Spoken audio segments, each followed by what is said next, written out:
Hi, ladies. A little bit of pre-Purim Torah. The pasuk in Hosea, the prophet Hosea says like this in Perek Gimel pasuk Hey. Says like this: Achar, in the end, Yashuva b'nei Yisrael, the Jewish people are going to come back to Hashem, will do tshuva. Ubikshu et Hashem Elokehem, and we're going to ask for Hashem, we're going to pursue Hashem, we're going to demand Hashem, we're going to beg Hashem to come back into the light, into our life. The Ace David Malkam, and we're going to ask for David HaMelech to be the king, the Malchus of David. Upachadu el Hashem, vel tuvo ba'achris hayamim, and we're going to tremble in anticipation of Hashem's coming back in the Beis Hamikdash. Tuvo is the Beis Hamikdash, the goodness, the greatness, the Har HaTov. Yerushalayim is Tov, the Beis Hamikdash, and the ba'achris hayamim, in the end of time. So Chazal tell us, and the rabbis at Tzaddikim are telling us very strongly now, every day, among all the so many things that you're davening for, every single day, ask for three things. First, you ask for Malchus Hashem. Please, Hashem, bring your Malchus into the world. We're tired of the Malchus of Sheker. We're tired of the rulership of lying and cheating and corruption. We don't want that anymore. We want the Malchus of Hashem to be in the world. Hashem is the king. We want the whole world to recognize Hashem as the king. Hashem hu Elokim, Hashem hu Malkeinu. And then we want David HaMelech, Malchus based David. Hashem promised that we're going to have Mashiach. And we want Mashiach to come into the world, and Mashiach will be from David HaMelech. And then finally we want the Beis HaMikdash, the building of the third Beis HaMikdash will be the Beis HaMikdash forever. So if you notice, all the parshas that we've been reading now in the Torah, we've had all the parshas about the Mishkan. The Truma, Tetzaveh, Kitisa, Vayakal, Pekudei, gathering for the Mishkan, bringing all the things together, what we have to build, all the parts of the Mishkan, and putting it together. And then finally in Parshas Pekudei, last week's Parsha, Hashem says to Moshe Rabbeinu, okay, put it together. And Moshe Rabbeinu didn't know how he was going to do that. And Hashem said to him, because there were these massive, huge walls and beams, and Moshe Rabbeinu was the one who was supposed to put the whole thing together. And Hashem said, you just begin, do the work, start, and it'll come by itself. It'll put itself together. You know, nowadays, because we've seen movies for so many years, we can imagine that it happens, right? But Moshe Rabbeinu had no idea how that's going to happen. And Hashem said, you just start pulling everything together, and it will make him itself. It will put itself together. It will get itself up. So Chazal tells, the Gemara tells us in the Gemara Megillah, and also in the Zohar Kadosh, it says that Moshe Rabbeinu, when he had a little bit of a chalishas hadas, a little bit of a like, how am I going to do this question? It was reflecting the fact that in Shemayim, the prosecuting angel, the Samach Mem, the prosecuting angel, the other side, however you want to call that, was prosecuting against Moshe Rabbeinu and against the Jewish people, saying they don't deserve a Mishkan. And so Moshe Rabbeinu felt that, and because he felt that, he felt weak, and because he felt weak, Hashem said to him, don't worry, it's going to be okay. And then he pushed himself, and he picked up the Mishkan. But mitzad ha-kitrug zeh hitgaber Haman limkor et Yisrael lishmad v'hariga. Because of that momentary weakness, or because of that prosecution of the prosecuting angel in Shemayim, there was an opening, a spiritual opening for Haman to have his plan to destroy the Jewish people. And so the entire Purim story, we know the Purim story, we love the Purim story. At the end, I'm sure it's all of you like me, at the end, we're always at the edge of our seat. We don't like when Esther gets taken to the king, and we don't like when Haman makes his plan, and we're booing when Zeresh makes her suggestions, and we're cheering when we know the story, but we're living it every single year. We live it. And if you live in Yerushalayim and if you live in Eretz Yisrael, you can hear the Megillah 4 times al pi halacha, because you can be outside of Yerushalayim for the first day of Purim, and then go to Yerushalayim, come back to Yerushalayim for Shushan Purim. So we have a teaching. We know that Purim is all about, they tried to kill us. Hashem stepped in. He got us to the very edge of our seats. We finally did teshuvah, and Hashem saved us. We know that that's the pattern of all of our holidays. and Purim included. But what we might not know is the following. The tzaddikim tell us that the time of Mordechai and Esther, Mordechai HaYehudi and Esther HaMalka were actually Mashiach characters. They were Mashiach ben Yosef characters. And it was a potential time for the Beis HaMikdash to be rebuilt and for Mashiach to come. Now we know the Beis HaMikdash was rebuilt, but not the third one, the second one. And the second one, because it was rebuilt by people and because it was machlokas involved, it didn't last. Nevertheless, it was a very big school at the time. It was a very, very propitious time for the Mashiach to come. And so we want to draw a few parallels between Purim, between the story of Purim, between the Mishkan in the Parsha, and the Beis HaMikdash that we're mamash coming any second. We keep looking up in the sky. You know, you see people walking in Yerushalayim HaKadosh with their looking up to the sky. Okay, the tzaddikim tell us, keep looking up, don't look down, keep looking up. And I always wondered what we're looking for. Maybe we're looking for the Beis HaMikdash because we know it's going to descend. We're not going to have to build it. It's going to descend. I mean, we'll do stuff. We don't know exactly what we're going to do already. The Machon HaMikdash has been building Kalim for the Beis HaMikdash already for 30-something years. But listen, Haman, he was an Amaleki. And we have a lot of Amalekim that are crawling out of the woodwork right now. Have you noticed all the anti-Semitism in the world? That's Amalek, baseless hatred for the Jewish people. And so Hamas is Amalek, and all the Hezbollah is Amalek. They're all Amalek. Iran is Amalek. Okay, Iran we know because it was the place of Purim. Even maybe some people in America are Amalek. Anyway, it says that when we, in Parshas Truma, all the way in the beginning, Parshas Truma, when we began to voluntarily bring our most beautiful things, Moshe Rabbeinu said, anybody has something pretty you want to donate to the Beis HaMikdash, and everyone brought their most beautiful kalim, their jewelry, whatever they had that was most precious to them, they brought and they donated to the Beis HaMikdash, to the Mishkan, and later to the Beis HaMikdash. Because of that, because we donated so much, so when Achashverosh and Haman plotted against us, we know this is a medrash, when they plotted against us and they were going to sell, right, Haman said, I'll pay you to destroy the Jews. And Achashverosh said, I'll pay you to destroy the Jews. You don't need to pay me anything. And so Hashem said, the donations of the Jewish people that came all those years ago, 1,000 years before, when the Mishkan was being created and the donations, the Jewish people had so much, we gave so much that B'Tzalel had to say, stop already, we don't need it, we can't have so much stuff, because anything that's mukdash, anything that's given over to the Beis HaMikdash, you can't use it. They can't say, okay, I have an extra, 20 talents of silver, here, take it back. Once it was given to the Beis HaMikdash, it was given as a donation to the Mishkan, it cannot be used for something secular. Anyway, because we donated, Hashem said, I'm going to save you. You don't even realize what's happening, that there's a whole business thing going on between these evil people. But because you donated all those 1,000 years ago, it saved your life. It's an interesting thought to think about, that we can do. It could be that we're living on the merit of our ancestors from 1,000 years ago. Maybe you have a great grandmother who did a big, a great chesed for someone, and did a hard Mesiras Nefesh, and because of that, her merit is keeping us alive. We don't know. Only when Mashiach comes, we're going to know all of it. We're going to know everything. That's going to be the biggest pleasure. The biggest pleasure when Mashiach comes is knowledge, as understanding. Malahar Zdea es Hashem. So it says that we donated first, and then Hashem was able to use that teaching, use that donation to counteract and cancel out the money exchange that Haman was trying to do.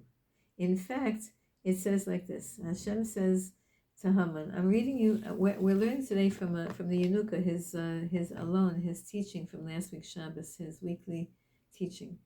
Not that I'm explaining it properly, just a little bit to translate. Shekasher hosi Haman arashal kol hakesav zahav shayalo. Haman was very, very rich. Haman and Achashverosh were multi billionaires, and it tells us how they got their money, and their money eventually came and was given to Esther and to all the Talmidei Chachamim and to the Beis Hamikdash. But at this point, they had a lot of money. Money means power then and now also. And so Haman said, I'll give you money and you give me permission to kill the Jews. Why? No reason. He had no reason to kill the Jews other than the fact that he was Amalek. And Amalek is created to create anti-Semitism in the world. Why? So that we should do teshuvah. Ladies, the whole thing is all about us coming closer to Hashem. This whole war and all the suffering, it's all that we should wake up. Everyone, and do the next level of whatever tshuva we have to do. And everybody for sure should say every single day, I forgive everyone. I forgive everyone. You say that by Kriya Shema Lamita, you say every night, I forgive every Jew in this life, in a previous life, in any of my lives. I don't want any Jews to be in trouble because of me. So Haman says, I'll give you kesef. So Hashem says like this. Hashem says, in Chagai it says, Liya kesef, v'liya zahav numa Hashem tzvakot. All money belongs to me. And then Hashem says, Ki li b'nei Yisrael. The Jewish people are mine. So you're trying, Hashem says to Haman. In other words, Hashem is showing us how much He loves us. Hashem says, because Hashem created this whole story. Hashem created Haman, and He put the idea into his head. And then Hashem is saying, you want to kill the Jews? All money belongs to me. The Jews belong to me, and you can't harm us. You can't harm the Jewish people. And this is it's so important for us to feel Hashem's love nowadays, because we don't necessarily feel it, but we have to feel Hashem's love. Hashem adores us. He loves us. He's proud of us, and He wants us to. Today I was shopping, my last minute Purim shopping, which I probably have more to do, but I always think it's the last minute Purim shopping. And then I thought, what am I going to give Hashem for Shalach Manas? What can I bring you, Hashem, for Shalach Manas? Mishloach Mana. What can I give Hashem? So I said, Hashem, I'm going to give you me. I'll give you a smile. I'll give you simcha. I'll try harder. I'll try to love you more. I'll try to love Jews more. That's my Mishloach Mana to Hashem. So it says like this. It's an amazing teaching. It says here that Achashverosh, you know all this, but it's just to remind us, because every year Hashem wants us to remember this story. Why did Achashverosh take out the vessels of the Beis Hamikdash? Why did he put on the of the Mishkan? Why did he put on the begadim, the clothing of the Kohen Gadol? What was he playing a joke? Like, what was the point of it? So the tzaddikim tell us like this, that everyone knows that when Shlomo HaMelech built the Beis Hamikdash, when Moshe Rabbeinu built the Mishkan, it was only for the Jewish people. When Shlomo HaMelech built the Beis Hamikdash in Yerushalayim HaKodesh, just 20 minutes away from here when there's no traffic, he did it, the whole world, first of all, there was 40 years of total peace in the world, number one. And number two, the whole world came to the Beis Hamikdash, Goyim, to daven, to pray, and to feel the presence of God. You could go, everyone could go to a certain area in the Beis Hamikdash. You couldn't go in, but you can go to the place where you could daven. And now we call it the Kotel, right? But people could go there, and Jews could go even further in a little bit.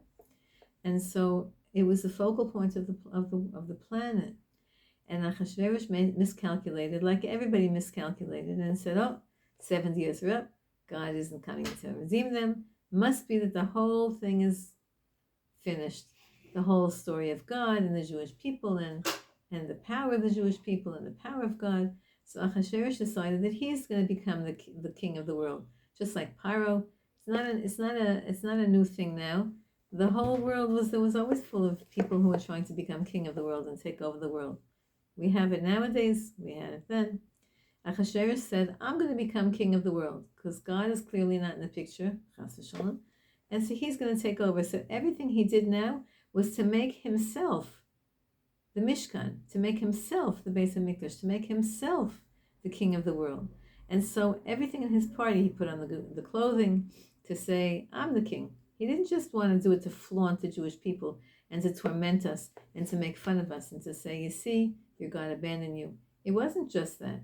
It wasn't just nastiness. It was, I'm taking over. Worship me. Haman said, worship him. Haman wanted to be worshipped and Achashverosh wanted to be worshipped.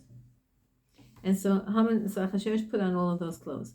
And he made the party, in 3 places, right? The Chatzar Ginat Habitan, right? 3 places in his palace, the outer place, the inner place, and the very, very inner garden. That's where you got an invitation. It told you where you were supposed to go. Paralleling the 3 parts of the Beis Hamikdash, the outer Chatzar where anybody could go, and the inner where the Kohanim could go, and the inner where only the Kohen Gadol went on Yom Kippur. And then he started to use he started to use the vessels of the Beis Hamikdash, which, by the way, those cups and those things were not ornate. They were not, the measuring vessels of the Beis Hamikdash, and the cups and the spoons. They were not kingly. They were holy, but they didn't have diamonds on them and jewels on them and carvings on them. But he used them because he's going to be now the Beis Hamikdash. He's going to be the Beis Hamikdash.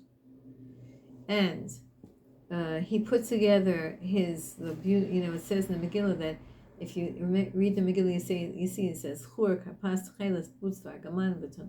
Right? He decorated his palace with 13 different types of decorations, marble and hangings and wall tapestries, and for the 13 different contributions that we were allowed to contribute to the Beis Hamikdash, to the Mishkan: gold and silver and nechoshet, copper and stones and spices and threads and wool. Right? There were 13 things in Truma, in Parshas Truma, that we were allowed to contribute, and he put up 13 different ornaments of beauty because, again, he wants to be the Beis Hamikdash.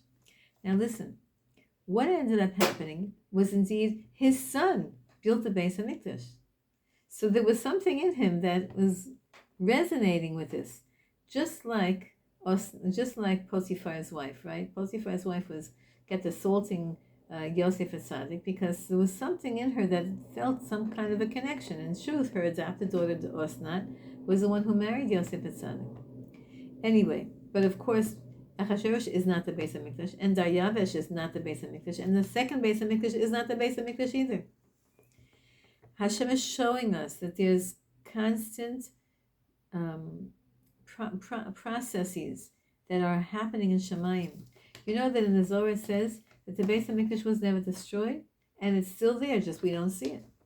But it's still there, because without it, the world couldn't exist. And not just that, but tzaddikim say that they can actually see the events of the past. They could see sometimes on Tisha B'Av, when you go, they see like the destruction. They can't tolerate it. They see things that we don't see. And that's a very good sign for us, because that means that it's in existence, it's in reality. Listen to this, another thing, a beautiful thing about how Hashem is showing us that he loves us. So Hashem gave us the Beis Hamikdash and the Mishkan, and Achashverosh is trying to duplicate it, and it's not working for him. You know that he took the throne of Shlomo Melech, and all the animals were kicking him, and he eventually had to make his own throne because he couldn't operate the throne of Shlomo Melech.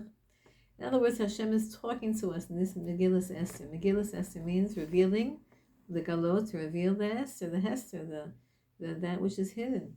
And all the secrets of the world are hidden in Megillas Esther. All the secrets of the Shekhinah, the presence of Hashem. Esther Malka is the Shekhinah. Listen to this. It says in the Gemara in Megillah, on page 12, second side of the page, something very interesting. It says in the Megillah, I don't have the Megillah next to me, but it says the Hakarov Elav, and the people who came into the inner part of the party, the Hakarov Elav, his workers or his ministers that were closest to him. And what were their names? They had very weird names. So you might say, okay, these are Persian names, but the Gemara doesn't say that. But here are their names: Karshana, Shesar, Admasa, Tarshish, Meres, Marsal, and Memuchan. Memuchan we know is Haman. But all these other people, who are they? So listen to what it is. The Gemara says every one of these names was a hint. Hashem is showing us how much he loves us by the names of the ministers that Achashverosh had in his palace. And listen to what it says. It says that when the names were, when the party was happening, the Malachei Asharet, the Michael, the angel of the Jewish people, and all the Malachei Hasharet, they said to Hashem, Ribono Shel Olam, Klum hikrivu lefanecha karim b'nei shana. Did these goyim, did these Persians that are later going to plot the annihilation of the Jewish people. That the guy's name is Karshana. So Karshana is like Karim B'nai Shana. The kar is like a tzon. How do you say that in English? Sheep. Did they sacrifice to you? Did they offer you sheep 1 year old, which is what the Jewish people would offer in the Beis Hamikdash? Like Keder Shikrivu Yisrael Lefanecha. And Klum Ikrivu Lefanecha Shtei Torim. So the second guy's name was Shesar. So Shetar. Shetar is a hint to Shtei Torim, which was 2 doves that the Jewish people that the Jewish people give to you in the Karbanos. Klum Banu Lefanecha Mizbech Adama. Did they build for you an altar of earthenware? Because you know that in the altar we had earth. It wasn't the where we made the mizbeach, the sacrifices. It was built on top of earth. So the guy's name, whose name is Admata, like the word Adama. So the Malachi Asharis are reminding Hashem, and Hashem says, I gave them these names exactly so that you should remind them. You should remind me. You should understand that there's hidden things here.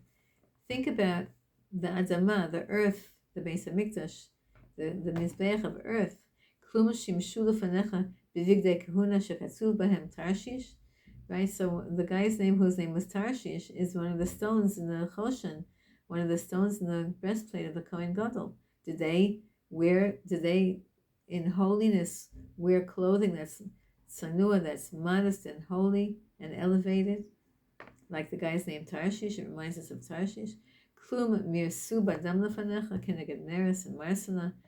Klum mirsu minachot lefanecha. Did they stir the blood? Did they stir the flour? Did they do any of the service of the Beis Hamikdash? Did these people even have any connection to you?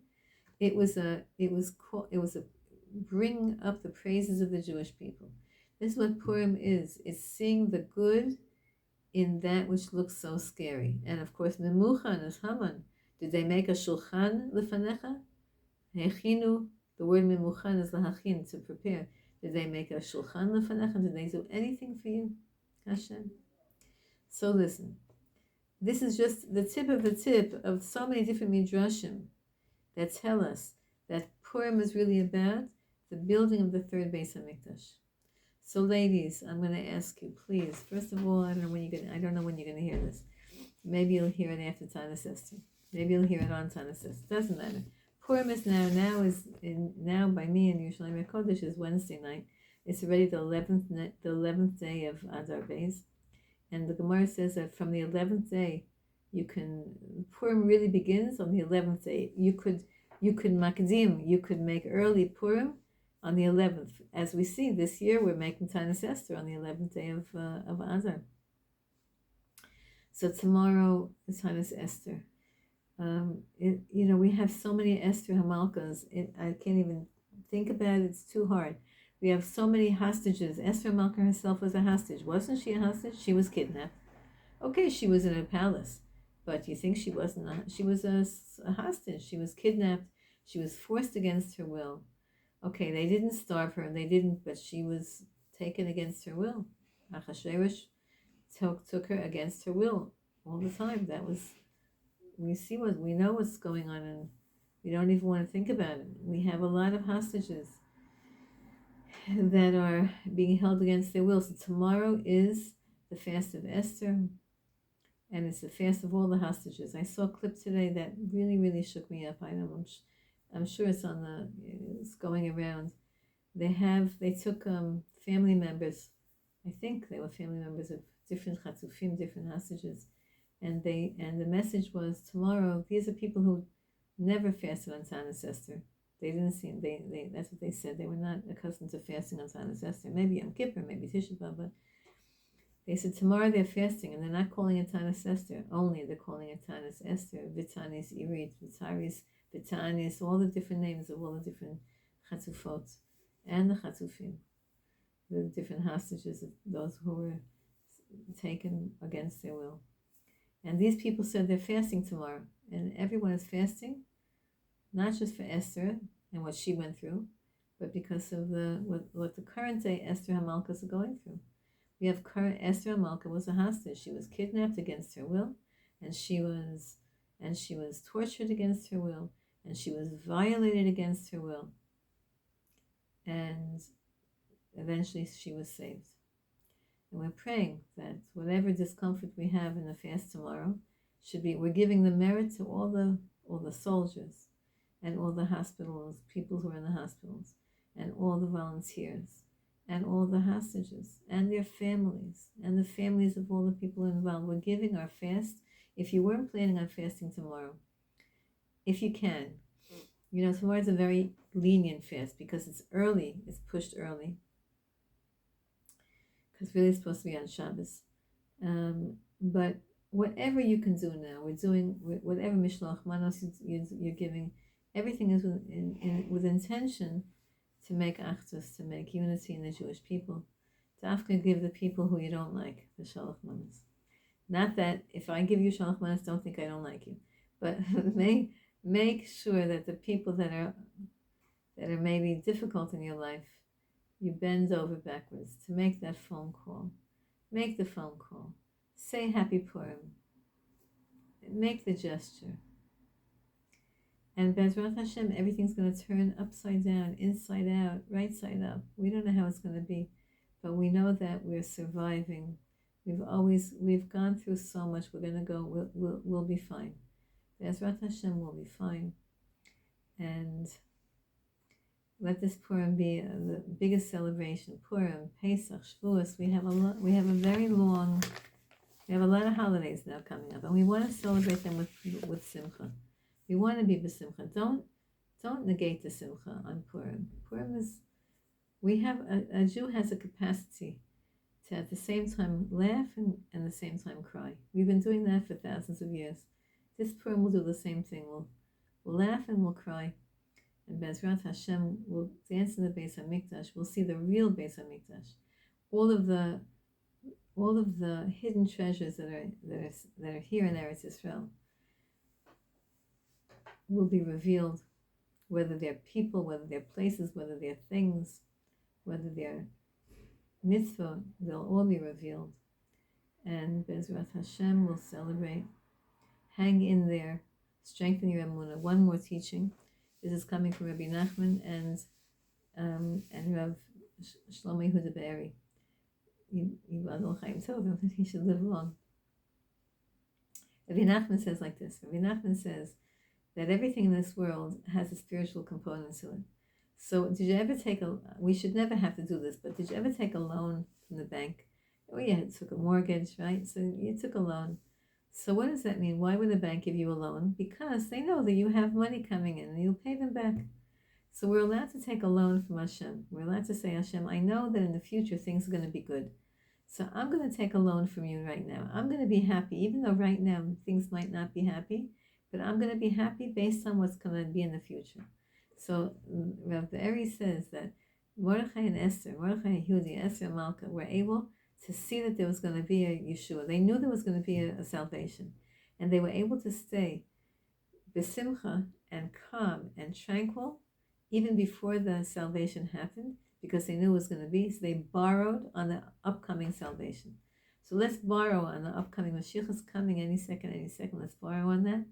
And Bezrat Hashem celebrate. We should have a good Shabbos and a good Purim.